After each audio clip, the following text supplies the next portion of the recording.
In today's video, I'm going to teach you how to remove person from photo in GIMP.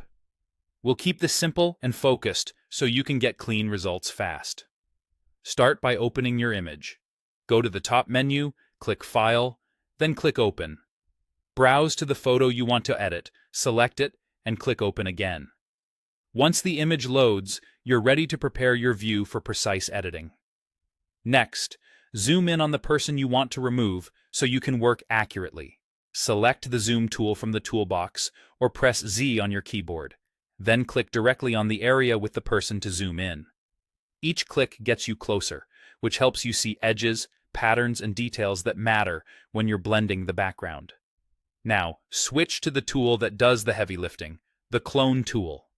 In the toolbox, click the icon that looks like a rubber stamp, or simply press C on your keyboard. The Clone tool works by copying pixels from one spot and painting them over another, which is perfect for covering a person with nearby background. Before you paint, choose a good source area to copy from. Hold the Control key on your keyboard and click a clean patch of background close to the person. Then release Control. You've just told GIMP where to sample pixels. Pick a spot that matches the texture, color, and lighting of the area you'll cover, like sky with sky, pavement with pavement, or grass with grass. Sampling close by helps the blend look natural because the tones and patterns are similar. With your source set, move your cursor over the person and start painting.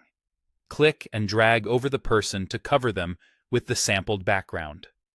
Work steadily and watch how the cloned pixels align with lines, edges, and patterns behind the subject.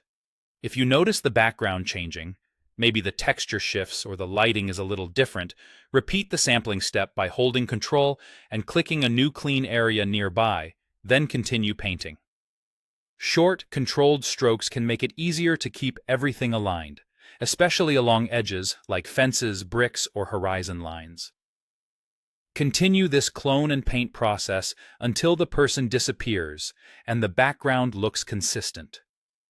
Take a moment to scan the edited area at your current zoom level to make sure patterns flow naturally and no obvious repeats or smudges stand out.